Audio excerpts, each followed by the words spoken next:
Somos centelhas de amor, somos eterna mudança, trabalhando na caridade dessa grande fraternidade.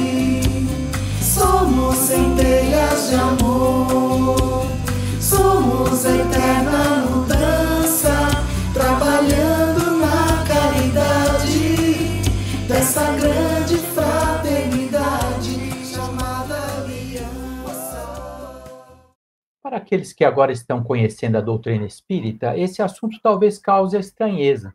Sócrates e Platão não são aqueles filósofos que viveram na Grécia Antiga, mais de 400 anos antes de Cristo? E o Espiritismo não é uma doutrina codificada por Allan Kardec na França no século XIX? Bem, foi o próprio Kardec quem estabeleceu os vínculos entre as ideias trazidas pelos espíritos e aquelas ensinadas por Sócrates e Platão. Neste vídeo, vamos entender como essa relação nos ajuda a perceber o Espiritismo como desdobramento da trajetória espiritual e filosófica da humanidade. Bem-vindos ao programa Um Tema Espírita em 1000 Palavras, promovido pela Aliança Espírita Evangélica. A Aliança é um ideal de fraternização, vivenciado por meio de programas de estudo, trabalho e reforma íntima, adotados por mais de 300 centros espíritas em diversos países. Meu nome é Eduardo Miyashiro e este é o canal Aliança.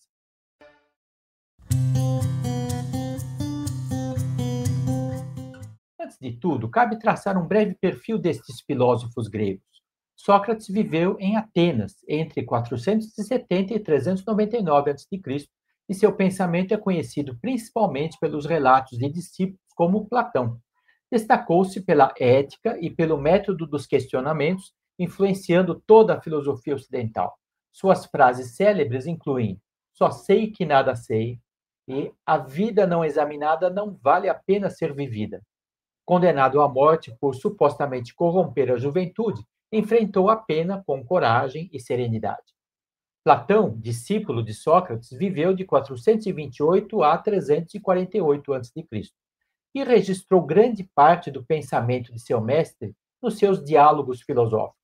Contribuiu para os fundamentos da filosofia e ciência ocidental, e o seu ensinamento mais famoso talvez seja o mito da caverna, uma metáfora sobre a nossa percepção limitada da realidade. Mas por que Kardec os cita? Kardec era integrante do círculo científico da Academia Francesa, um renomado pedagogo, e dominava a filosofia clássica. Ciente da resistência das ideias espíritas entre cientistas e religiosos, buscou apoio na filosofia, um campo então mais aberto à reflexão lógica. Percebeu pontos de contato entre os ensinamentos dos espíritos, a moral de Jesus e o pensamento de Sócrates e Platão. Em obras póstumas, encontramos um registro sobre a confirmação da influência espiritual exercida por Sócrates no seu trabalho, e o que foi confirmado várias vezes pelos espíritos. Agora, onde estão essas referências nos livros espíritas?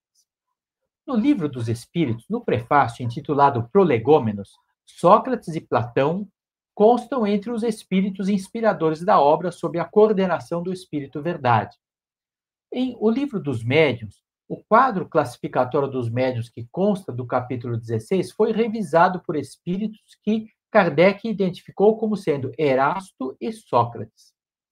Em O Céu e o Inferno, no capítulo 7, Kardec cita a imagem da casa transparente, que era inspirada por ideias socráticas da transparência na vida e da consciência aberta para todos. Em A Gênese, no capítulo 1, item 56, ele afirma com clareza que a moral espírita coincide com a de Jesus, Sócrates e Platão. Mas é no Evangelho segundo o Espiritismo, na introdução da obra, que Kardec inclui uma lista de 21 temas extraídos das obras de Platão, em que se destaca o pensamento de Sócrates. Embora faltem as referências bibliográficas, pois não se adotava isso na sua época, nós solicitamos uma pesquisa com o apoio da inteligência artificial para localizar tais referências que apresentaremos a seguir. Então, vamos para uma relação dessas ideias que constam no Evangelho segundo o Espiritismo, introdução. Nós recomendamos ler a introdução dessa obra para entender melhor como é que Kardec apresentou essas ideias. Os nomes e os números que vamos mostrar Elas indicam o título da obra de Platão segundo o sistema Stefanos, que é adotado mundialmente para essas obras. E tem um sobre a ideia da preexistência e sobrevivência da alma. Então vejam aqui no diálogo Fédon, folha 72, coluna E, e folha 73, coluna A, consta assim: pois sempre sentimos, diante de todas as coisas, que a alma existia antes mesmo de entrar no corpo. Bom, daqui para frente eu vou deixar de citar qual é o nome da obra do Platão e o número da página, mas vamos projetar aqui nas imagens. Itens 2 e 3, sobre as limitações da alma quando encarnada. Duas frases.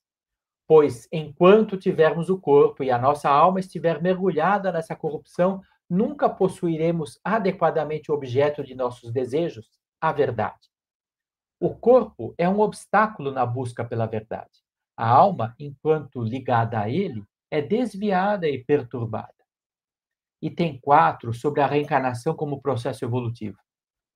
Assim, as almas impuras, após a morte, continuam presas ao visível e, vagando pelos túmulos, voltam a reencarnar. 5. A influência dos mentores espirituais. Quando morremos, um gênio que nos acompanhou em vida conduz-nos a lugares onde permanecem as almas que devem ser enviadas ao Hades. 6. A comunicação entre encarnados e desencarnados. Tudo quanto é espiritual faz a mediação entre o divino e o humano. Nem Deus se mistura com o homem, mas são os daimons que fazem a mediação. 7. A mortalidade do corpo em contraposição à imortalidade da alma.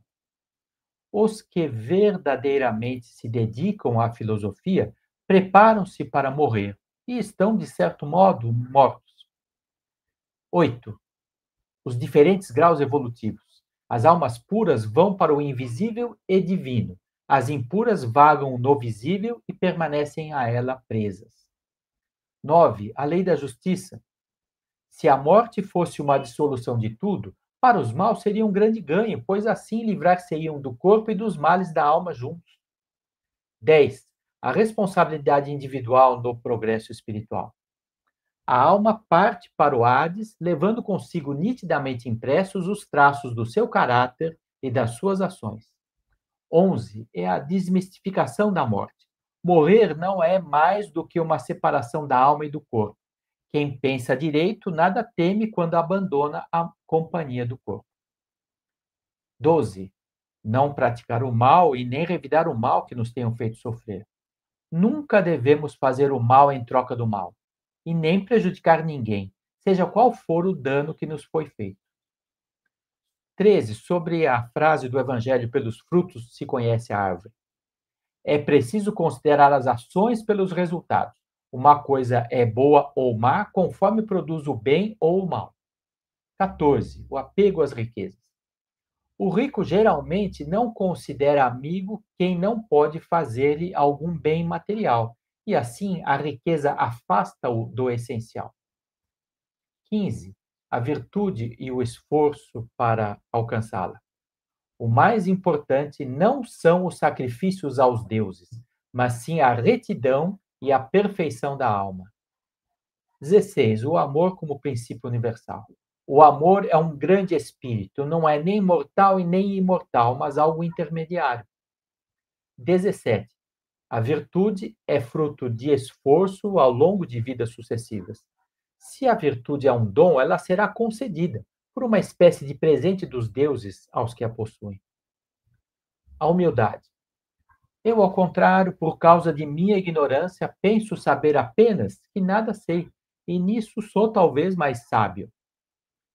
Sobre a saúde psicossomática, item 19. Dizem que a alma, por sua ligação com o corpo, sofre influências recíprocas que podem trazer saúde ou enfermidade. 20.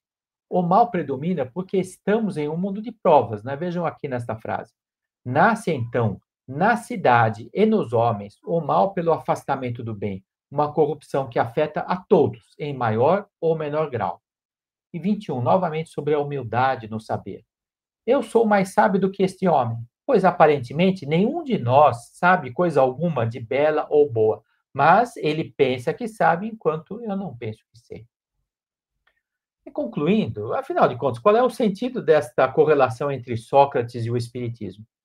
Em primeiro lugar, constatamos que a busca pelas verdades espirituais é antiga e universal. Além disso, vemos que o Espiritismo também reconhece e valoriza contribuições anteriores, mostrando a continuidade da evolução do pensamento e da moral. Em resumo, o Espiritismo é ao mesmo tempo novo em sua forma e antigo em seu conteúdo, pois aprofunda ideias fundamentais para o progresso da humanidade.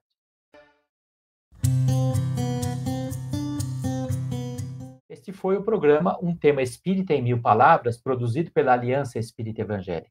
Caso tenha apreciado, clique no sinal de aprovação. Havendo interesse, inscreva-se no canal para ser avisado sobre novas transmissões. Se acha que esse conteúdo pode ser útil para outras pessoas, compartilhe. Agradecemos imensamente sua consideração, pois o lema da Aliança é confraternizar para melhor servir. Somos centelhas de amor, somos eternos.